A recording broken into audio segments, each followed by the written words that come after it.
Previously in Sydney, we enjoyed some warm Aussie hospitality. It was also great to catch up with family and experience a little of the street vibes in Sydney before catching the train south to stay with our friend Rick.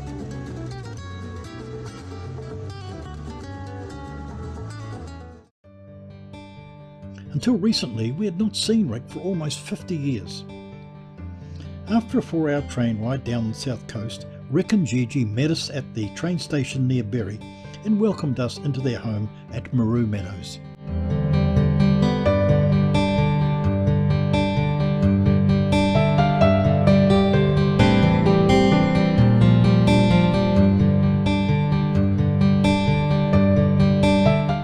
Hi, Jill and I are over here at Rick's place in what are we called? Bunnaberry? No, Maru Meadows.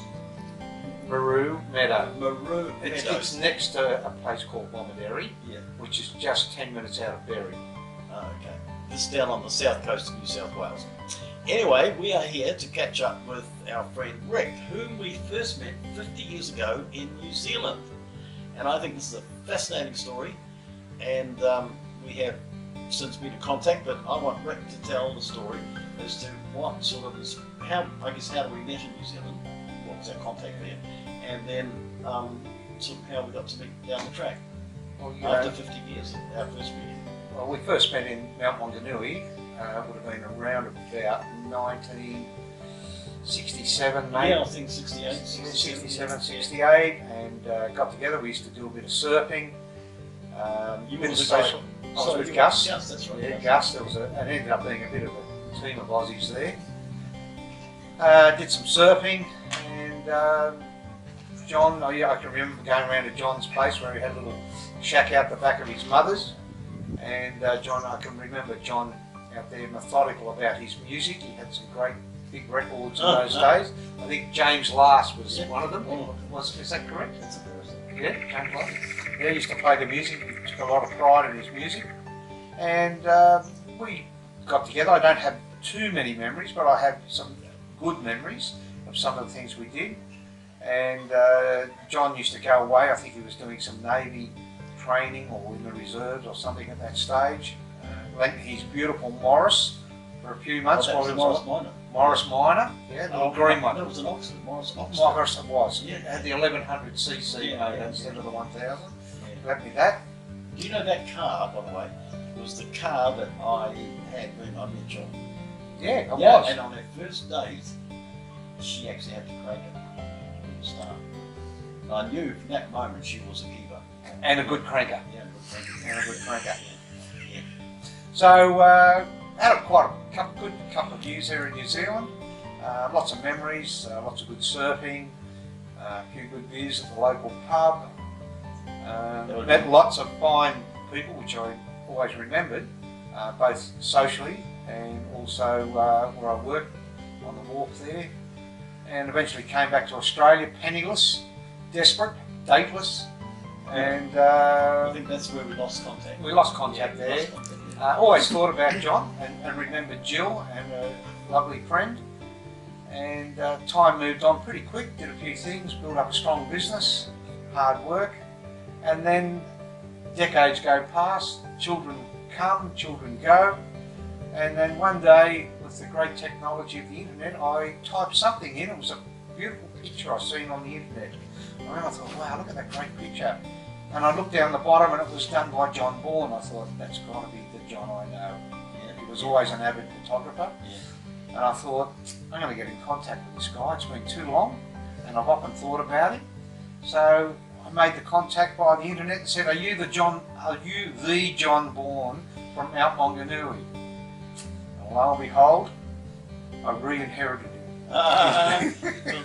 There was also the thing about the. I remember you telling us about the beach. We did a beach video. Remember Oh, the we did, thing? yeah. That got Yeah. there you recognised as well. The Lovers Blue thing. Yeah, well, it would have been about 1968 that John borrowed, without telling his sister, the little motor scooter. Motor scooter. Yeah. And Sharon and I, we'll just get rid of this as we should. That's all right. This is Just technology. Authentic. And then Sharon Summers, who was my beautiful girlfriend at the time, and I rode along the beach at Mount Wanganui, the Burrulong Beach down towards Manu, and John was photographing us riding the scooter in and out of the edge of the surf, taking great shots, and at some stage got on the back of the motorbike to get the shot of the bike running along the surf edge. This is in the days of film. This is way before digital video. This is film. This was film. This was a 16mm Boldex camera, and I've since tried to contact the TVNZ, but it's long gone. Yeah. So it was played to Paul Murio's Love Is Blue, which is every time that music plays, I always think of that. Yeah. So there was often times, John, so don't feel bad when that music played. I thought of you as well as the lovely Sharon. Yeah. So I did. There was a double thing there. So that went on to television. Yeah, played on TV a lot. Little interludes they used to have. Yeah. And I saw it once there, but as your lovely wife Jill said, it was played a few times. Yeah. So anyway, after contacting John, eventually with the enticement of saying that I would provide him a little Jeep to run around in Australia, I think that was the piece de resistance. He came across with Jill, stayed at my place at Randwick for about a week. Yeah. Had some time at Randwick, and then also came down to the lovely Berry, Jarvis Bay, South Coast area for a couple of days.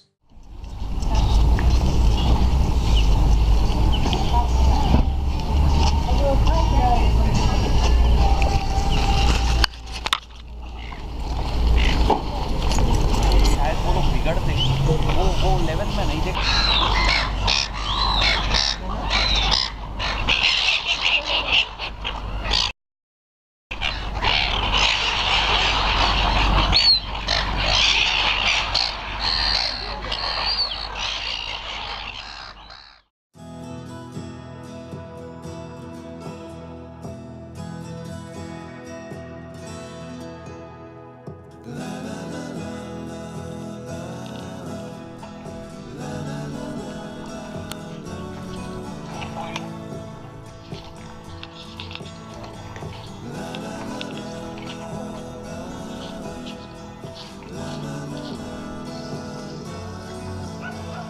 nice covers, Jill. It's got some nice covers.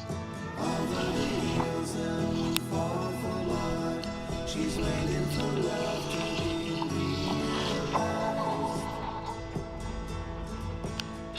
I'll send her my heart covered as a gift, and hope that you'll take it into her side.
We had some great times, good contact. It was as though we hadn't seen each other for a week. It was amazing, wasn't it? Because it was amazing recontact, yeah. And it was an important contact, and remembered it. Lots of my friends remembered John. The restaurants we went to remembered you. I don't think you paid the bill or something. Did you do a runner? Oh, no, something like that? No. They gave him a T-shirt, and he also stole a T-shirt of mine, which I've just got back. No, I didn't steal it. It was a long-term borrow for 3 years. Yeah. It was So close. this reunion with us after 50 years was about 3 years ago, wasn't it? Yeah, 3 years. 3 years ago, from Jill and I had this most amazing time, and Rick's generosity and kindness was overwhelming to us, and I think it really touched our lives and made us really appreciate the importance of contacting old friends and trying to keep in touch. And I'm so glad Rick had done that because we just need to be reminded. And I sort of, after what Rick had done, I have sought out some of my old friends from that same era. In fact, about a couple of weeks ago, I saw a guy. He's now a real estate agent up in Ruakaka, north of New Zealand, and I dropped my card in there to his business, and anyway, he phoned me just a week ago, saying I can't believe it. It's been probably at least the same amount of time, 50 years ago, and he was just blown away that I bothered to contact him, and that was through Rick's inspiration. So, it's fantastic. Well, I think the other thing too, John, as we get older, we have these long-term memories, and we think it's about time we contacted our friends. And I look back now, and there's naturally hundreds of friends I should have kept in contact with. I've let slip by, and I suppose now that I'm hitting 70, you're hitting a bit older.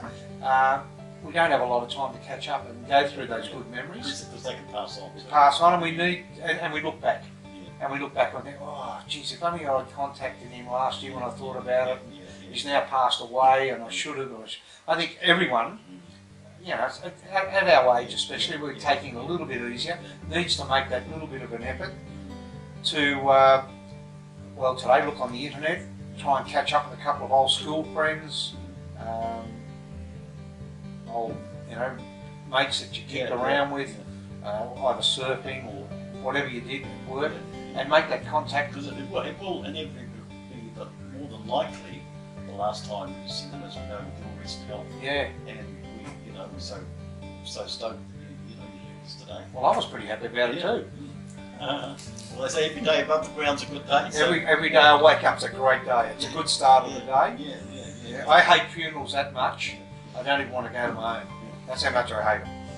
Anyway, look, Rick, fantastic. Thank you so much. And we're going to get on with our day, and Rick is going to take us down the coast to Jubilees Bay. Tomorrow? Yeah, we're going down tomorrow. We're going to go to down bowling club tonight. Bowling club tonight. No bowling, otherwise it'll show our age. We'll just go to the restaurant. Yeah. And tomorrow we're going to go down the coast, and we'll go to a place called Hyams Beach, which you went to 3 years ago. And that has the whitest sand in the world. Yes. So I'm going to get a bottle of that, bring it back, and just keep it here to show people how white that sand is. We should do that, George. Yeah, bottle of sand. Literally, we can take it back to New Zealand. Well, why not? And if they confiscate it, just tell them to put it back at the beach. Yeah. But, and we might get to drive the Mustang. Yeah. Yeah. We'll get that done. Yeah, be fantastic. So, bye for now. Bye from lovely downtown Nauru. And if you're a friend of John's, you're always welcome here. 1 or 2 days, as long as you can do a bit of a barbie or teach you how to peel the prawns. We're still teaching Jill. She's not quite fast enough yet. More than welcome here, and it's a great place, lots to do, beautiful beaches, horse riding, mountain views, mountain restaurants, shopping at Berry, and lovely people down here. Thanks, Rick.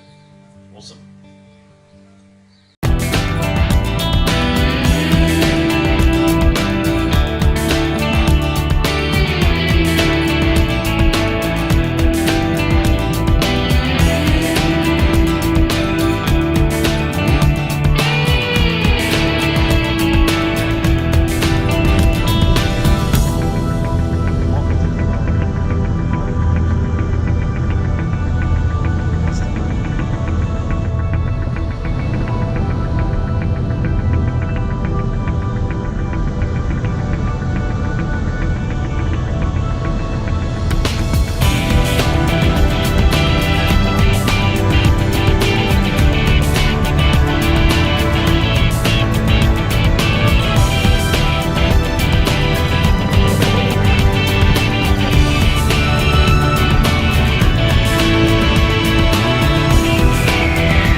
Oh, do you see those up? What's in there? Ants. No, look.